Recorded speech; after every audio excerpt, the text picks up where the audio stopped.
ओम साई राम। नमस्ते। देखते देखते हमारे 2 अध्याय पूरे हो गए श्री साई सच्चरित्र के। आज हम तीसरे अध्याय का पठन करेंगे। अध्याय बड़ा रहेगा। यदि आपके पास समय होगा तो पूरा अभी सुनिएगा, या तो आपके पास जब समय होगा तब सुनिएगा। इसके 51 अध्याय है। मैं एक एक करके पूर्ण करूंगा। आपका प्यार और साईं बाबा का आशीर्वाद और कृपा, इन दोनों की वजह से हमारे 2 अध्याय हो चुके हैं। आज हम तीसरा अध्याय शुरू करेंगे। ज्यादा विलंब नहीं करते हुए साईं बाबा का नाम लेकर ये तीसरा अध्याय आपके पास। श्री साई सच्चरित्र अध्याय 3। श्री बाबा की स्वीकृति, आज्ञा और प्रतिज्ञा, भक्तों को कार्य समर्पण, बाबा की लीलाएं, ज्योति स्तंभ स्वरूप, मातु प्रेम, रोहिला की कथा, उनके मधुर अमृत उपदेश।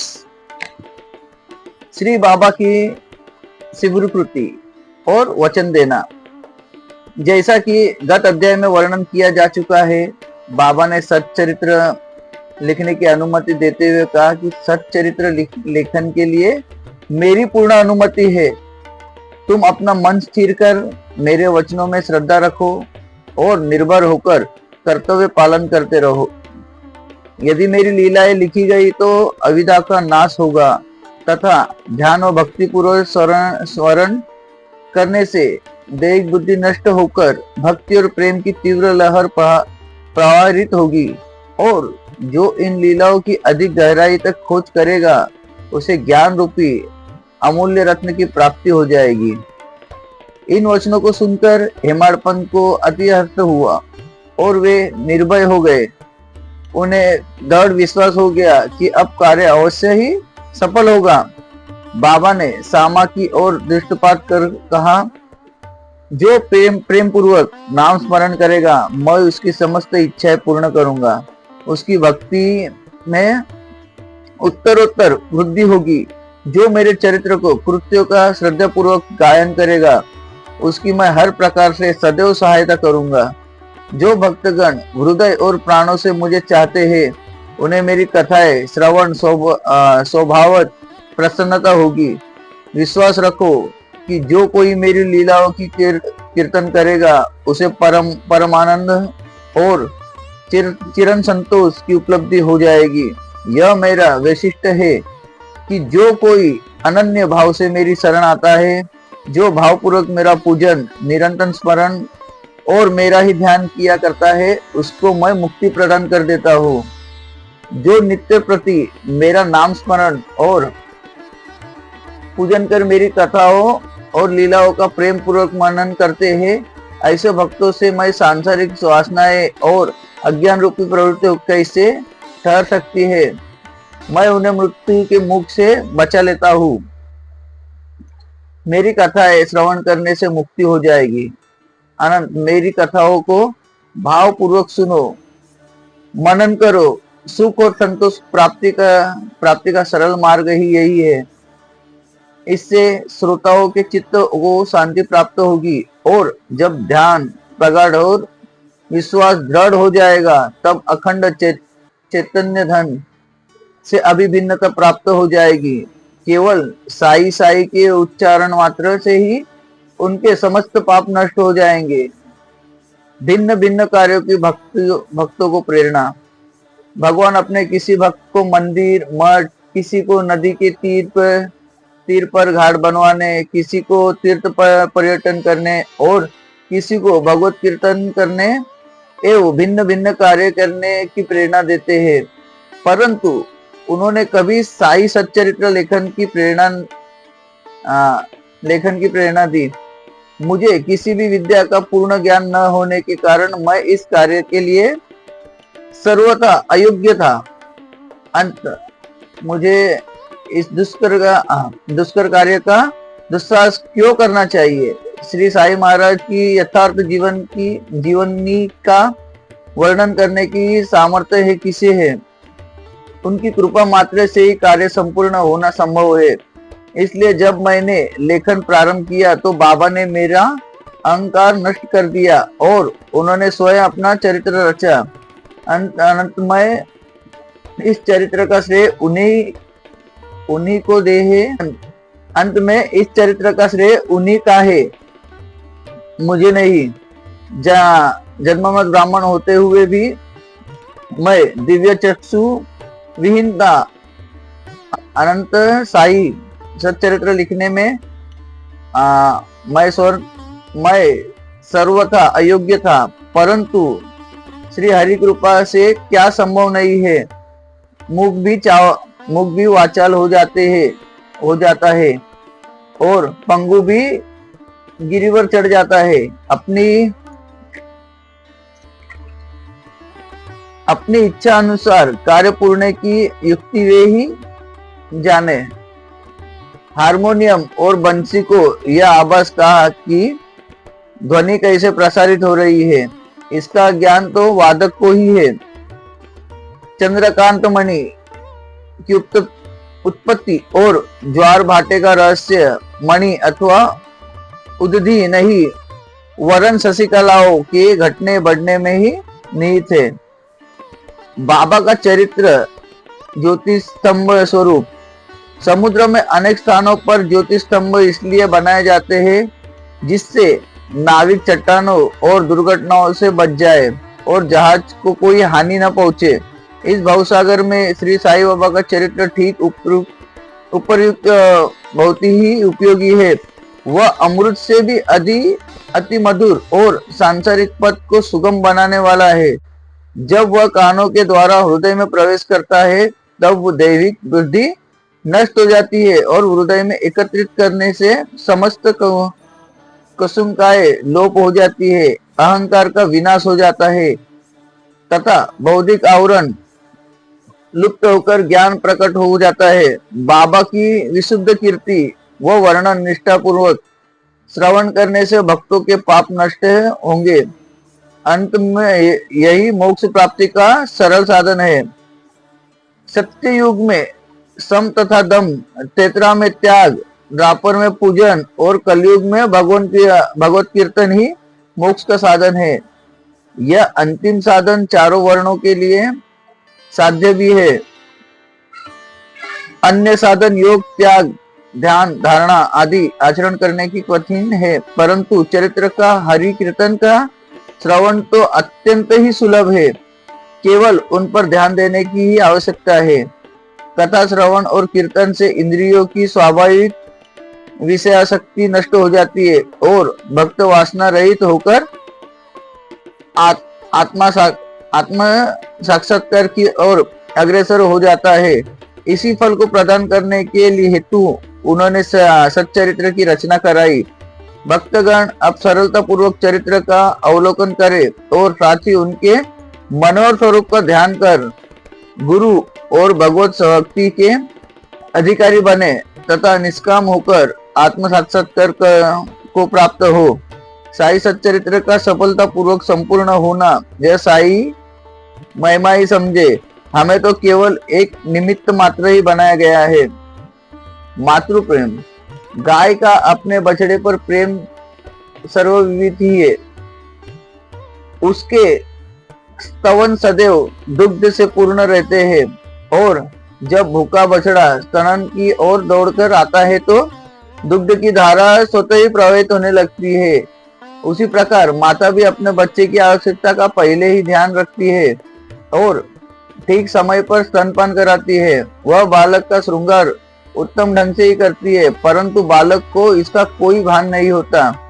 बालक के सुंदर श्रृंगार आदि वो देखकर माता के हर्ष का पारावार नहीं रहता। माता का प्रेम विचित्र, असाधारण और निस्वार्थ है, जिसकी कोई उपमा नहीं है।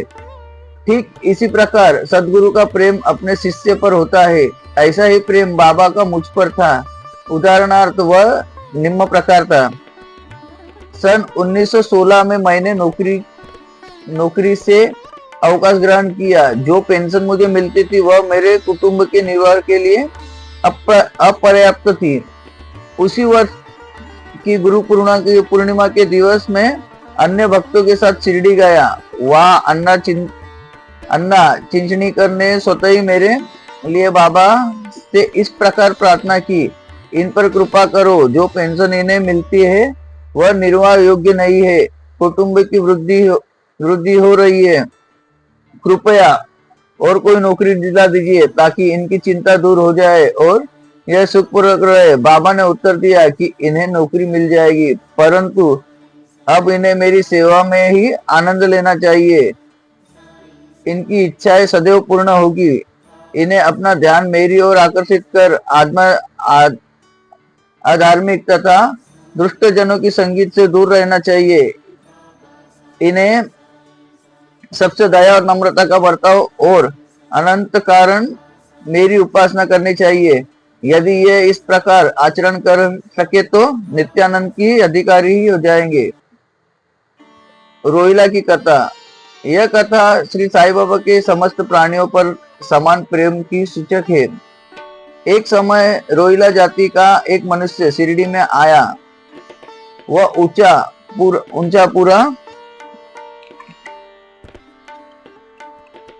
सुदृष्ट एवं सुगठित शरीर का था। बाबा के प्रेम से मुग्ध होकर वह शिरडी में ही रहने लगा। वह आठों प्रवाह अपनी उच्च और कर्कश आवाज में कुरान शरीफ की कलमे पढ़ता और अल्लाह अकबर के नारे लगाता था। शिरडी के अधिकांश लोग खेतों में दिन भर काम करने के पश्चात जब रात्रि में घर लौटते तो रोहिला की कर्कश पुकारे उनका स्वागत करती थी। इन कारण उन्हें रात्रि में विश्राम न मिलता था, जिससे वे अधिक कष्ट और असुविधा का अनुभव करने लगे। कई दिनों तक तो वे मौन रहे, परंतु जब कष्ट असहनीय हो गया तब उन्होंने बाबा के समीप जाकर रोहिला को मनाकर इस उत्पात को रोकने की प्रार्थना की। बाबा ने उन लोगों की इस प्रार्थना पर ध्यान दिया। इसके विपरीत गांव वालों को आड़े हाथों लेते हुए बोले कि वे अपने कार्य पर ही ध्यान दे और रोहिला की ओर ध्यान न दे। बाबा ने उनसे कहा कि रोहिला की पत्नी बुरे स्वभाव की है और वह रोहिला को तथा मुझे अधिक कष्ट पहुंचाती है, परंतु वह उसके कलमों के समक्ष उपस्थित होने का साहस करने में असमर्थ है और इसी कारण वह शांति और सुख में है। यथार्थ में रोहिला की कोई पत्नी न थी। बाबा का संकेत केवल कुविचारों की ओर था। अन्य विषयों की अपेक्षा बाबा प्रार्थना और इस आराधना को महत्व देते थे। अंततः उन्होंने रोहिला के पक्ष का समर्थन कर ग्रामवासियों को संपूर्ण शांतिपूर्वक थोड़े समय तक उत्पात सहन करने का परामर्श किया। बाबा के मधुर अमृतोपदेश। एक दिन दोपहर की आरती के पश्चात भक्तगण अपने घरों को लौट रहे थे। तब बाबा ने निम्नलिखित अति सुंदर उपदेश दिया। तुम चाहे कहीं भी रहो, जो इच्छा हो सो करो, परंतु यह सदैव स्मरण रखो कि जो कुछ तुम करते हो वह सब मुझे ज्ञात है। मैं ही समस्त प्राणियों का प्रभु और घट घट में व्यास हूँ। मेरे ही हृदय में समस्त जड़ व चेतन प्राणी समाये हुए हैं। मैं ही समस्त ब्रह्मांड का नियंत्रण करता हूँ, संचालक हूँ।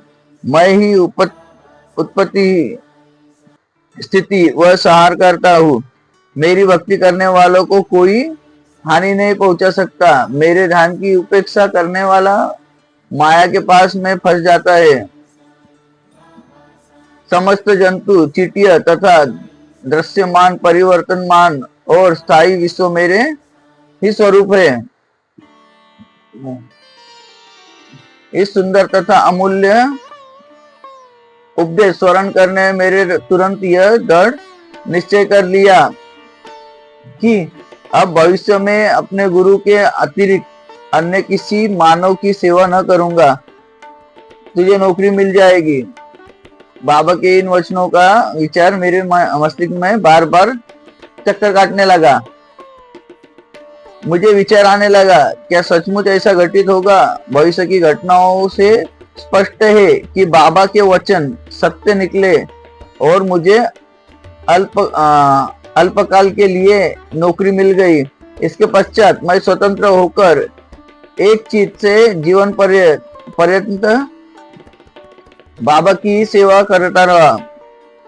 इस अध्याय को समाप्त करने से पूर्व मेरी पाठकों से विनम्र प्रार्थना है कि वे समस्त बाधाएं जैसे आलस्य, निद्रा, मन की चंचलता व इंद्रिय आसक्ति दूर कर और एक चित हो अपना ध्यान बाबा की लीलाओं की ओर दे और स्वाभाविक प्रेम निर्माण कर भक्ति रहस्य को जाने तथा अन्य साधनाओं में व्यर्थ श्रमिक न हो।